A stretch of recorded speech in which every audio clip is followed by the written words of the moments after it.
He had been sitting on the same bench for 19 days. Third bench from the north entrance. Marcus Garvey Park, Harlem. Every afternoon at 4 o'clock, when the light came through the trees at that particular angle that makes everything look like it is trying to leave. His name was Marshall Oahe. He was 56 years old. 6 months ago, his name was worth $2.1 billion. Today, it was worth $3,200. He was wearing a charcoal suit that had cost $420 when he bought it. The jacket had not been pressed in weeks. The shirt underneath was clean, but it had been washed in a sink and hung on a doorknob to dry, and you could see that. His shoes were Italian leather. The left heel was worn down on the outside edge from the way he walked. He had not shaved in 2 weeks. He was not reading. He was not looking at his phone. He was just looking at the path in front of him the way people look at things when they are not really seeing them at all. I want you to sit with this image for a moment. Not because it is sad, though it is, but because of what it actually tells you. Marshall Oahe did not look like a man who had lost everything in the way movies show it. He was not disheveled. He was not dirty. His shirt was clean. His shoes, though worn, were still Italian leather. He was the kind of broken that does not show on the outside immediately. The kind that hides inside a still face and folded hands and 19 days on the same park bench at the same time every afternoon.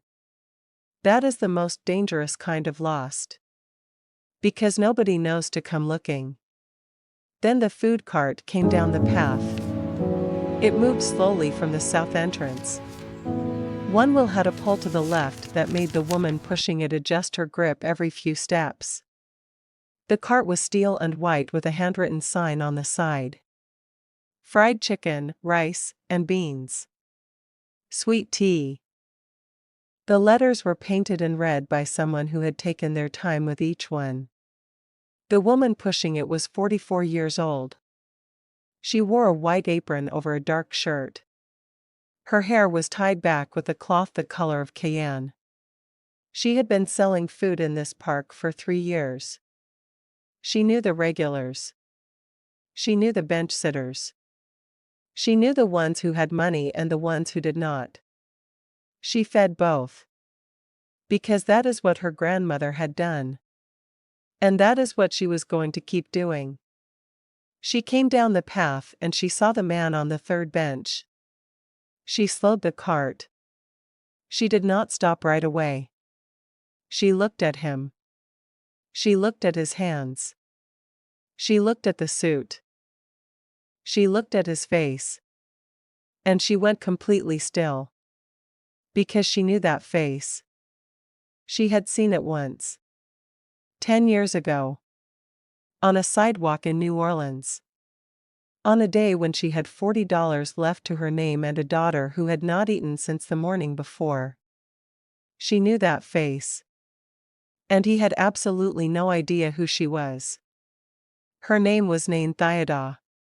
10 years ago she had been 34 years old and living in New Orleans in the particular kind of difficult that does not make the news.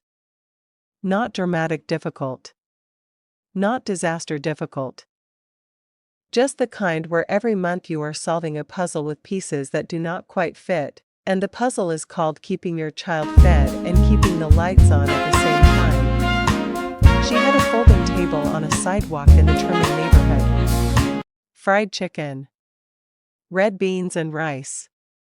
Recipes her grandmother had written on the backs of church bulletins. She had a daughter named Lena who was 7 years old and who sat behind the table doing homework on a cardboard box when business was slow. That afternoon, the one she would never forget for the rest of her life, business had been very slow. She had $40. She had not told Lena yet that there was nothing for dinner. She was trying to figure out what to do with $40 that would stretch furthest, when a black car stopped at the curb. A man got out. A tall man in a good suit. He walked toward her table like he was not thinking about where he was going, just walking. He looked at the sign. He looked at the food. He said, "1 plate, please." She made the plate. He paid. He stood on the curb and ate, standing up like it was the best thing he had tasted in years. Then he looked at the little girl doing homework on the cardboard box. He looked back at Nain. He said, "How long have you been out here today?" She said, "Since 6 this morning." He said, "How is business?" She gave the honest answer because she was too tired for the polite one. She said, "Slow." He nodded. He did not say anything else. He took out a piece of paper from his jacket pocket, a receipt, the back of something. She never looked closely, and he wrote something on it. Then he put the paper down on her table. He put something underneath it so the wind would not take it. Then he got back in the black car and it drove away. Nain picked up the paper. It was a note. It said, "Your food is the real thing. Keep going." Underneath the note was $14,000. Cash. Wrapped in a rubber band. She stood there on that sidewalk for a long time. She did not know his name. She had not asked. The receipt he had written on, she kept it. She folded it and put it inside the church bulletin that held her grandmother's recipe. She kept both of them together. For 10 years. I want to be very clear about what Marshall Oae did that afternoon. He did not give Nain $14,000 because he wanted to be generous. He did not do it because it made him feel good about himself. He did not do it so she would remember him or so she would one day be useful to him. He did it because he saw someone who was doing real work and needed real help and he had the means to provide it. That is all. No camera. No announcement. No Instagram post. He ate her food on a curb, wrote 4 words on a piece of paper, and got back in his car. That is the kind of kindness that costs the giver almost nothing and changes the receiver's entire life. And it is the rarest kind in the world.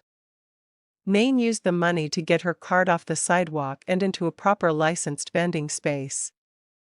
She used it to pay 3 months of rent so she could stop solving the puzzle every month and start building something instead. She used the last portion of it to get Lena's school fees current. She also spent 2 years trying to find the man's name. She asked around the neighborhood. She described him to everyone who would listen. A tall man. A good suit. A black car. 4 words on a piece of paper. Eventually someone showed her a photograph in a magazine. Black Enterprise. A profile of a developer in New York building affordable housing across 4 states. Marshall Oae. She wrote the name down. She put it with the note. She put the note back in the church bulletin. She did not reach out to him. She did not try to contact him. She did not think she was owed anything and she did not feel like he owed her anything either. She just knew his name now. And knowing the name of the person who changed your life felt important. Even if you never got to say it to them. She carried his name for 10 years. Until the afternoon she pushed her food cart down the path in Marcus Garvey Park and saw a man on the 3rd bench in a wrinkled charcoal suit with $1,400 left to his name. And recognized his face. Part 3: Who Marshall Oae was. Before we talk about what happened next, you need to understand who this man was. Because this story only makes sense when you know where he came from. Marshall Oae grew up in a 2-bedroom apartment on Holly Street in Bedford-Stuyvesant, Brooklyn. His father, Eugene Oae, had come from Ghana in 1971 with a trade certificate in plumbing and $600 in a cloth pouch his mother had sewn into the lining of his suitcase. Eugene got work within 2 weeks. He never stopped working after that. Marshall's mother died when he was 9. Pneumonia that started as a cough, she said, was nothing and turned into something that filled her lungs in 11 days. Eugene did not remarry. He did not slow down. He worked 14 hours a day fixing pipes and toilets and boilers across Brooklyn and came home every night and made dinner and checked Marshall's homework at the kitchen table, with pipe grease still under his fingernails. The kitchen table was where everything important happened in that apartment. I want to stop here because Eugene Oae is one of the most important people in this story and he will barely appear in it. He is important not because of what he said, he was not a man of many words, but because of what he did. Every month for 18 years, without missing once, he put $40 into a savings account for Marshall's education. $40 a month. He gave up coffee and lunch, actual coffee and actual lunch, every day, for 18 years, to make that number work. He never told Marshall. Marshall found the deposit slips in a drawer after Eugene had a stroke. A father who quietly gave up the small comforts of his own life so his son could have a better one. And never once mentioned it. That is the kind of love that does not make speeches. It just shows up at the kitchen table, every night, with pipe grease under its fingernails. Marshall went to City College. Finance. He graduated with no debt. He started small. A duplex in Crown Heights. A 4-unit building in East New York. He understood something most developers his age did not: there was real money in affordable housing. Not the kind that made magazine covers, the kind that built slowly and lasted. The federal government offered tax credits to developers who built housing for low-income tenants. The credits were worth more than the rent. A developer could build 200 units, charge rents that working families could actually pay, and make a strong return through credits that banks and investors would buy. It was not charity. It was a business model that happened to serve people who needed serving. He explained it to his father once over dinner. Eugene listened carefully. Then he said the only thing he ever said about Marshall's business. "So you make money by building homes people can afford?" Marshall said yes. Eugene nodded. "That is the only kind of building worth doing." Marshall built OAE Capital Partners from a one-room office on Fulton Street in Bed-Stuy. One assistant. One phone line. He grew it over 22 years into one of the largest affordable housing developers in the northeastern United States. 14,000 units across New York, New Jersey, Connecticut, and Pennsylvania. He hired people from the same blocks where his father had fixed pipes. He sat on boards. He gave speeches. He was on the cover of Black Enterprise 3 times. And then he married Simone Reeves. Simone Reeves was 31 when they met, a corporate attorney at a firm on Park Avenue. She was smart. Precise. She spoke about ambition the way Marshall's father spoke about work, like it was not optional. Marshall admired that. He thought it meant they were the same kind of person. He was half right. They were both driven. But Marshall had been driven toward something. He wanted to build. Simone, he would eventually understand, was driven away from something. She did not want to be poor. She did not want to be anything that reminded her of having been poor. And those are two different engines. One builds. The other runs.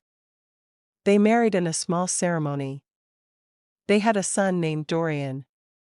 For a while, for quite a long while, it looked from the outside like everything had worked. Then Marshall made the one mistake that cost him everything. He trusted the wrong person. Vernon Price had been Marshall's business partner for 11 years.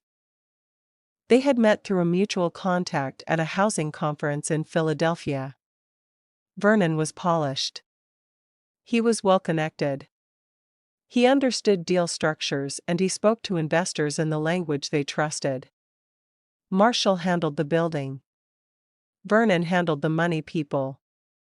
It worked. Or it appeared to work. What Marshall did not know, what nobody knew for a very long time, was that Vernon had been running a quiet second operation alongside the legitimate one. Shell companies. Inflated invoices. Tax credit fraud. He was not stealing in a dramatic way. He was stealing in the careful, patient way that takes years to detect and devastates everything when it finally comes apart. The federal investigation started quietly. Then it was not quiet. By the time Marshall understood what had happened inside his own company, inside the company he had built from a one-room office on Fulton Street with one phone line, $180 million had moved through structures that bore his name into accounts he had never authorized. The investors sued. The government froze accounts. The company collapsed. Marshall was not charged. The investigators found the same thing eventually that anyone who looked carefully found: he had been deceived by someone he trusted completely. But not being charged is not the same as not losing everything. Because everything was gone anyway. The company. The buildings. The accounts. The name that had taken 22 years to build. All of it. Gone. Vernon Price went to federal prison. He was sentenced to 14 years. Marshall Oahe moved into a rooming house on 125th Street in Harlem. Room 12. Single bed. Shared bathroom down the hall. He paid week to week. He had $3,200 left. Here is something I think we need to sit with. Marshall Oahe did not lose his money because he was careless. He did not lose it because he was greedy or because he had forgotten where he came from or because he had made foolish decisions. He lost it because he trusted a person who was not trustworthy. That happens to careful people. It happens to smart people. It happens to people who built everything the right way and still got burned because the person standing next to them was quietly setting fire to the foundation. There is a particular cruelty in that kind of loss. Because you cannot even fully blame yourself. And yet you are the one sitting on the bench. Simone Reeves had written the prenuptial agreement herself. She was a corporate attorney. It was clean, thorough, and airtight. At the time Marshall signed it he had thought, this is just what lawyers do. He had not thought much more about it than that. He thought about it in the 11 days after the company collapsed. Simone did not scream. She did not accuse him. She sat across from him at the kitchen table in their apartment on the Upper West Side, the same kind of kitchen table where Eugene had shown Marshall the pay stubs and the bills, side by side, every month, and she said, in a very clear and very calm voice, "I cannot do this." Marshall asked what she meant by this. She said, "I married someone who was building something. There is nothing left to build." He said, "I can rebuild. I have done it before." She said, "I know you believe that. But I am not able to wait for a rebuild that may not come. I have to protect myself." Marshall looked at his wife across the kitchen table. He saw, for the first time, the thing that had always been there but he had not named. She had not married him. She had married what he had built. And when the building came down, there was no reason left to stay. She filed within the week. The prenup held. He did not contest it. He was not angry. He was something worse. He was not surprised. I want to be careful here because it would be very easy to make Simone Reeves into a simple villain in this story.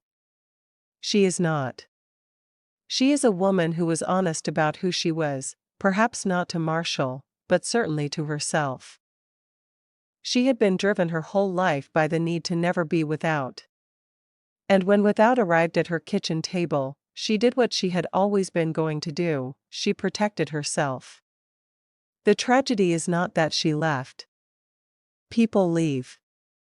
The tragedy is that Marshall, who had built 14,000 homes for families who needed them, who had quietly changed the lives of everyone around him, had somehow ended up married to a person who saw him only as the building and not as the builder.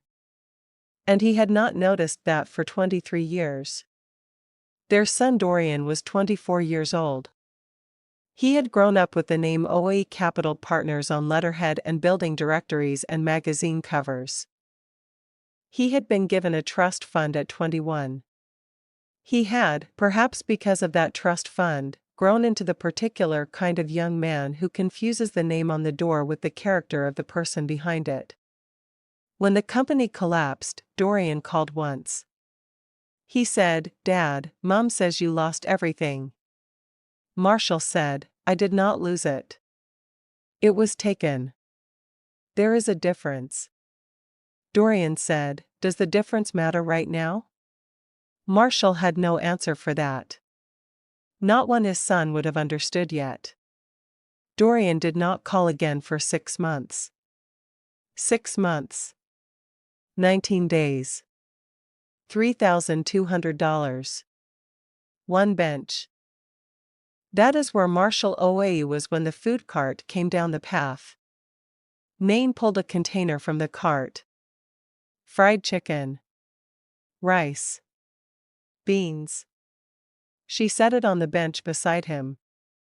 She did not explain it. She did not ask if he was hungry. She just set it down and stood there. He looked at the container. He did not open it. He sat with it beside him the way you sit with something you are not sure you deserve. "You don't remember me," Nain said. It was not a question. He looked up at her. "Should I?" "No," she said. "I never expected you to." She told him. New Orleans. A folding table on a sidewalk. $40 and a daughter who had not eaten since morning. A man in a good suit who stood on the curb and ate her food and left $14,000 under a handwritten note. Marshall listened. His face was still. Then something moved across it, not recognition exactly, more like the memory of a feeling. He remembered New Orleans. He remembered a sidewalk meal. He did not remember the number. He remembered the food. He remembered the little girl doing homework on a cardboard box. "That was you," he said. Not a question either. "That was me," she said. A long silence. The park moved around them. A jogger passed. A dog pulled at a leash. The light through the trees was doing the thing it always did at 4 in the afternoon. "How did you find me?" Marshall asked. "I wasn't looking for you," Nain said. "I push this cart through this park every day. You've been sitting on this bench for 19 days. He looked at her. "You counted." "I noticed," she said. "There is a difference." There it is again. That small but enormous distinction. Marshall had said to Dorian, "I did not lose it, it was taken." There is a difference. And now Nain said to him, "I didn't count. I noticed." There is a difference. This is a man who has spent his whole life paying attention to the difference between things that look the same but are not. He built an empire on the difference between charity and a business model that serves people. He lost that empire to the difference between a partner and a thief. And now he is being found by the difference between someone who counts and someone who notices. Counting is arithmetic. Noticing is care. He finally opened the container. The food was still warm. The chicken was the kind that takes patience, browned all the way through, the skin not greasy, the meat still holding its juice. The rice was cooked in something. He could not have told you what. It tasted like a kitchen. The real kind. He ate every bite. When he finished, he put the container down beside him on the bench. Nain had not left. She was standing with both hands on the cart handle, looking at the path. Why? Marshall asked. After 10 years, why? Nain thought about it for a moment. Then she said, because you showed up on a sidewalk 10 years ago for no reason that I ever understood. And I figured that when I finally found you, showing up was the right thing to do. She reached into the cart. She pulled out a folded piece of paper. She unfolded it carefully, the way you unfold something that has been folded 1,000 times without ever being thrown away. It was a receipt.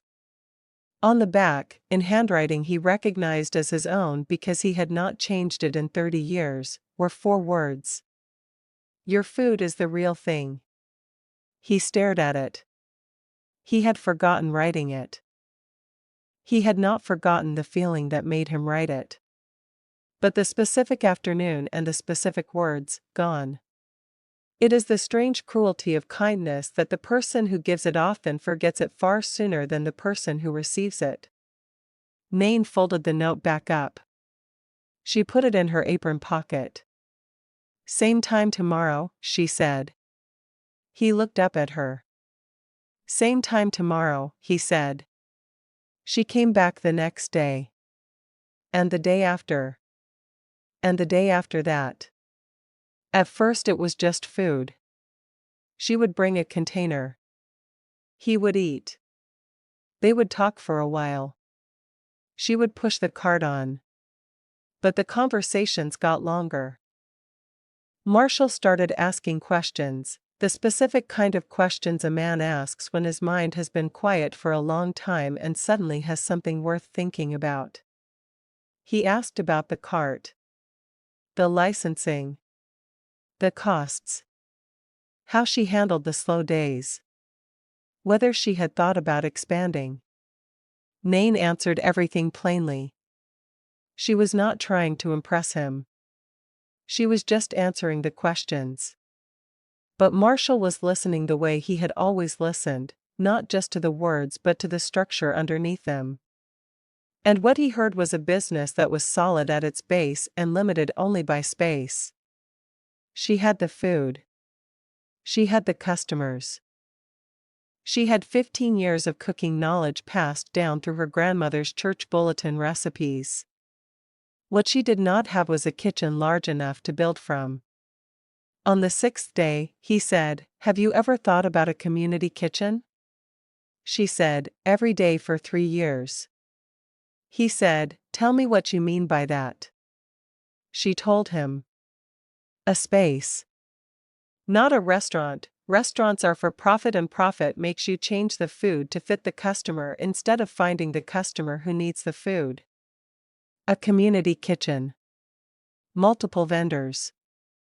Each one with their own stall. Cooking their own food. Sharing the overhead. The kind of space where the woman who makes the best jerk chicken on 116th Street can work alongside the man who makes the best tamales in Washington Heights, and they can each keep doing the real thing because the real thing is what this neighborhood actually needs. Marshall was quiet for a long time after she finished.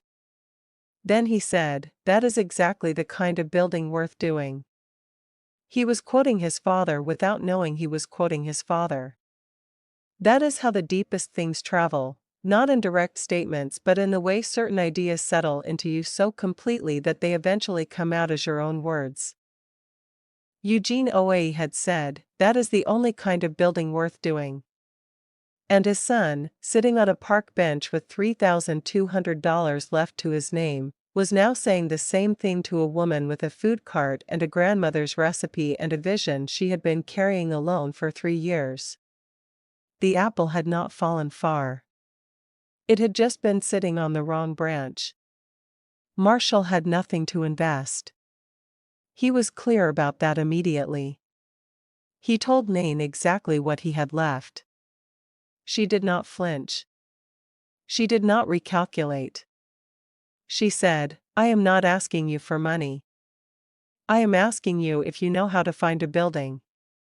He did. He had spent 22 years navigating New York City property structures. He knew city programs. He knew community development financing. He knew which organizations gave grants for food security projects in underserved neighborhoods. He had no capital and no company, but he still had a mind that understood how pieces fit together. He got up off the bench. Not metaphorically. Literally. He stood up from the third bench from the north entrance of Marcus Garvey Park on the 25th day and walked with Nain and her cart back to the small apartment she rented on 119th Street, where her daughter Lena, now 17 years old, doing homework at the kitchen table, looked up and said nothing about the fact that her mother had brought home a man in a wrinkled charcoal suit she had never seen before. Lena made tea. Marshall spread papers on the kitchen table. They worked until midnight. While Marshall was spreading papers on Nain's kitchen table, something else was happening.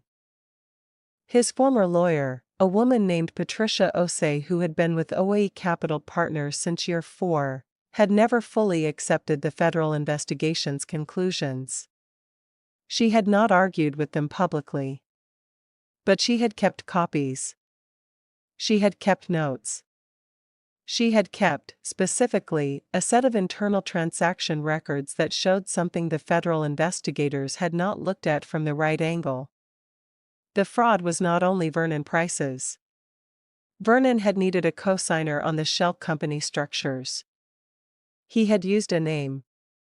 A name that was not Marshall's, but a name that was close enough to Marshall's that it had been overlooked in the initial investigation. A second party. A person inside the company who had known and had helped and had been careful enough not to leave obvious fingerprints. Patricia had found the fingerprints. It took her another 3 months to build the case cleanly enough to take back to the Department of Justice. When she did, the second party, a senior operations manager named Dale Whitmore, who had been quietly cooperating with Vernon for 7 of the 11 years, was arrested on a Tuesday morning in his home in Westchester. The same week, the DOJ began the process of unwinding the fraudulent transactions. And in the unwinding, in the forensic accounting that had to undo every false invoice and every inflated credit and every shell transfer, something became visible that had not been visible before.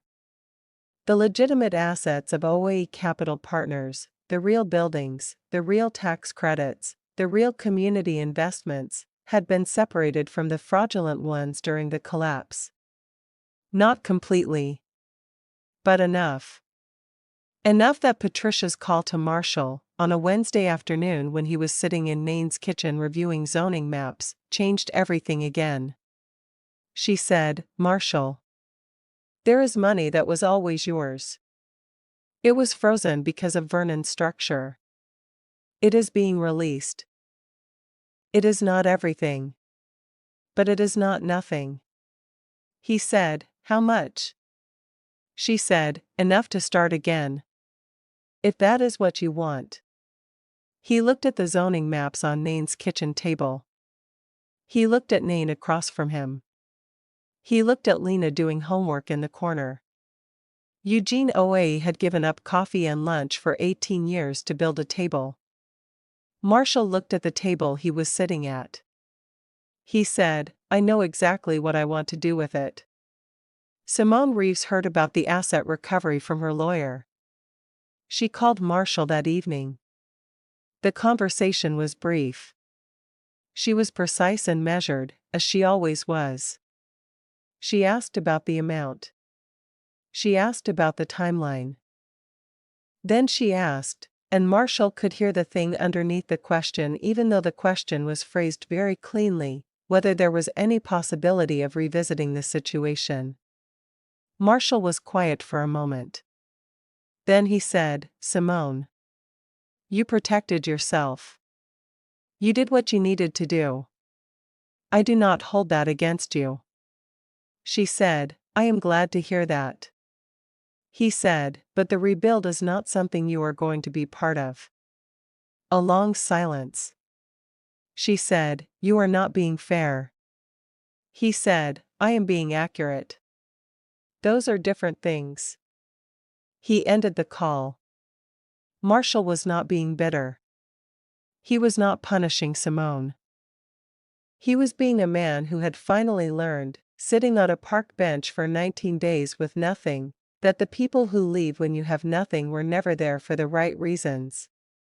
He did not want to punish that. But he was no longer willing to reward it. Those are two very different positions. Bitterness wants the other person to suffer. Clarity just wants to stop pretending. Marshall had arrived at clarity. It looked from the outside like coldness. It was not. It was a man who finally understood the difference between people who love what you can do and people who love who you are. He was done spending his life building things for people who could only love the building. The building was on Frederick Douglass Boulevard. 3 stories. Ground floor commercial. The city owned it and had been trying to find a use for it for 4 years under a community development program. Patricia helped Marshall navigate the application. Nain provided the business case, 3 years of sales records, customer logs, a detailed vendor proposal that she had apparently been refining in a notebook for longer than she admitted. The grant came through in the spring. The renovations took 4 months. Marshall ran them himself, not from behind a desk, from inside the building. He had not swung a hammer since his father showed him how at 13. He relearned. He made mistakes. He fixed them. Nain brought food every day. Lena came on weekends to help with whatever needed doing. The other vendors, 12 of them, found through community boards and word of mouth and one conversation Nain had at a church on 121st Street, came in to design their stalls. The sign above the door was the last thing installed. Nain had designed it herself. She had not told Marshall what it said until the morning it went up. He stood on the sidewalk and read it. Tobito Oe Community Kitchen. Tobito. He looked at her. She said, it was my grandmother's name. She taught me everything I know about food. About feeding people. About showing up. I wanted her name first. He looked at the sign for a long time. His name was second. Behind a woman he had never met. Behind a name he could not pronounce until Nain said it slowly 3 times. He said, Tobito Oe.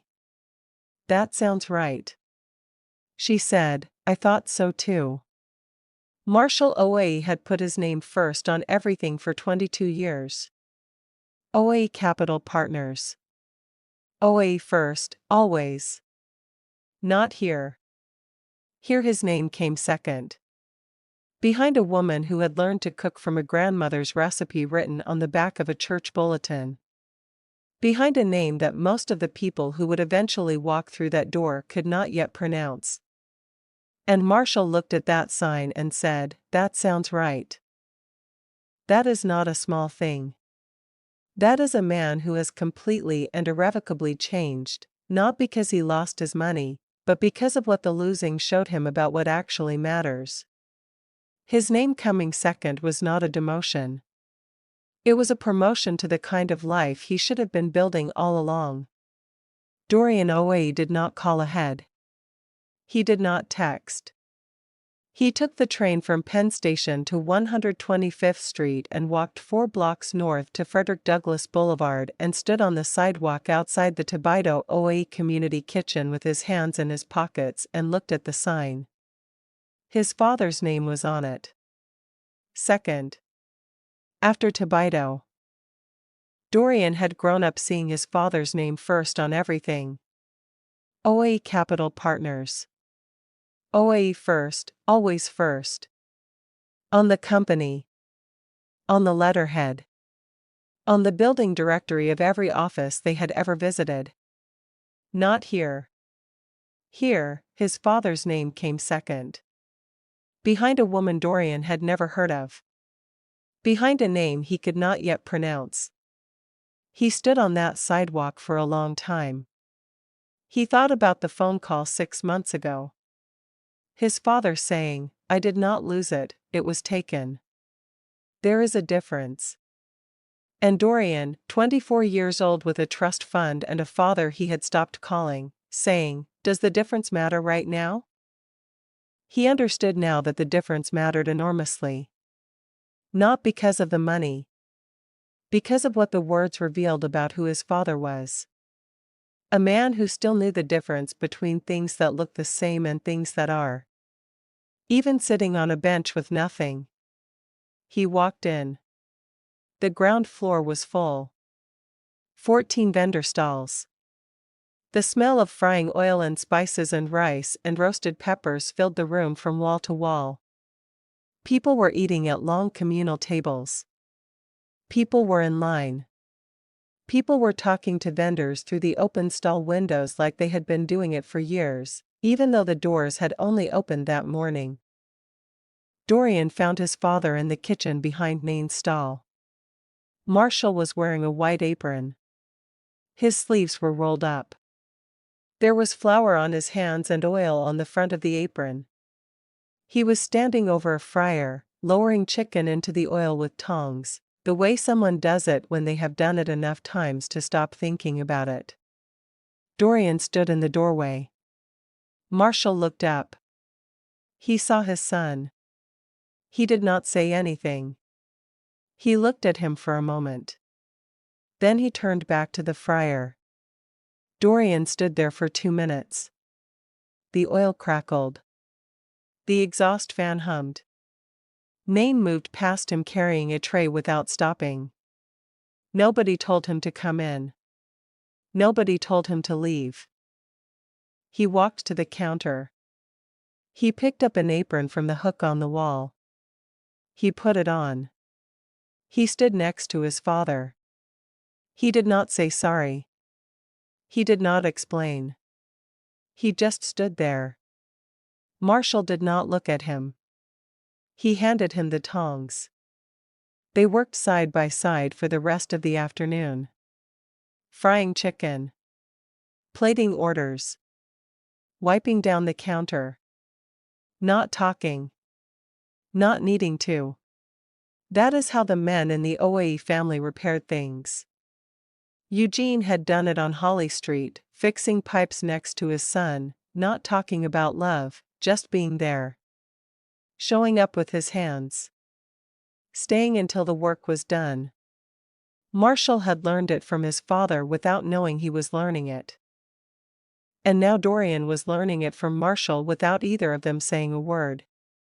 3 generations of men who fixed things not with speeches or apologies or grand gestures, but by standing next to someone and doing the work beside them until the silence between you stopped being empty and started being enough. Dorian stayed until closing. He helped stack the chairs. He helped mop the floor. When the lights were off and the kitchen was clean and the building was quiet, he stood outside on the sidewalk with his father. Neither of them spoke for a while. The street was dark. The sign above the door was lit from underneath. "I like the name," Dorian said. Marshall looked at the sign. "She earned it," he said. That was all. They walked to the subway together. Dorian went south. Marshall went north, 2 blocks to the rooming house on 125th Street where he still lived because the room had become familiar. And familiar, he had learned, was something not to waste. Let me tell you something about protection. Vernon Price had his lawyers. Simone had her prenup. Dorian had his trust fund. Nain had a food cart and a 10-year-old handwritten note folded inside a recipe written on the back of a church bulletin. Every single one of those things was a kind of protection. Every single one was designed to keep something safe. The lawyers protected Vernon until they could not. The prenup protected Simone until there was nothing left to protect. The trust fund protected Dorian until it became the reason he stopped calling his father. The note protected Nain in a completely different way. It did not protect her money. It did not protect her assets. It protected something that has no line item on a balance sheet. It protected her belief that a stranger could be kind without wanting something back. She carried that belief for 10 years. Through a hurricane and a move to a new city and 3 years of pushing a food cart through rain and summer heat and winter cold on the sidewalks of Harlem. And when she saw the man who had written that note sitting on a park bench with nothing, she did not calculate what he was worth. She calculated what he needed. A plate of food. A seat at the table. Someone to show up tomorrow and the day after that without asking why. The financial world is built on structures. Tax credits. Trusts. Shell companies. Prenuptial agreements. Personal guarantees. These structures can build communities. They can also hollow communities out from the inside. The difference is not in the structure. The difference is in the person holding it. Vernon Price held the same tools Marshall held. One used them to build 1,400 homes for families who needed them. The other used them to steal $180 million from people who trusted him. The tools do not tell you who someone is. The way they use the tools does. And the people around you when you have nothing tell you something that the people around you when you have everything never can. Closing, the real thing. Marshall Oahe had $2.1 billion and lost it. He had a wife who left in 11 days. He had a son who chose the money. He had a partner who stole everything. And the person who saved him, if save is even the right word, because nobody swooped in and fixed anything, she just showed up every day with food and did not leave, was a woman he had met once on a sidewalk in New Orleans who remembered what he had done with $200 and a handwritten note. She showed up with a plate of chicken 10 years later and said, "Same time tomorrow." That is it. That is the whole story. The people who leave when you have nothing were never there for you. You just could not see it when the room was full of everything you had built. You only see it when the room is empty, and they are not in it. And then you look at who is still standing in the doorway. And it is the woman with the food cart. Who noticed you on the bench 19 days in a row. Who never said she was coming back. Just came back. Some people build their lives around what they can protect on paper. Marshall learned the hard way that the things truly worth protecting do not fit on paper. They fit in a kitchen. They fit in a handwritten note. They fit in a church bulletin recipe that travels from New Orleans to Harlem inside a folding cart and a cast iron skillet and a woman who never forgot a kindness she was never owed. The greatest things in your life right now are probably not on your balance sheet. They are probably at your kitchen table. They are probably answering the phone when you call. They are probably the person who still shows up even when you have given them every reason not to. My people, before I go, I have one question for you. Just one this time, because it is big enough. Marshall gave Nain $14,000 on a sidewalk 10 years ago and forgot about it completely. Nain remembered every detail for 10 years and showed up at the exact moment he needed her most without knowing she was going to. Here is the question. If someone showed up for you after 10 years, not because they owed you, not because they wanted something, just because they remembered what you did when they had nothing, would you trust it? Or would you wonder what they wanted? Leave your answer below. This one is going to divide the room. I already know it. And if this story reminded you of someone who showed up for you when nobody else did, send it to them. Right now. Before you scroll to something else. They probably do not hear it enough. This is Moonlight Folktales. Every week. Real stories. Real questions. Real people. I will see you in the next one.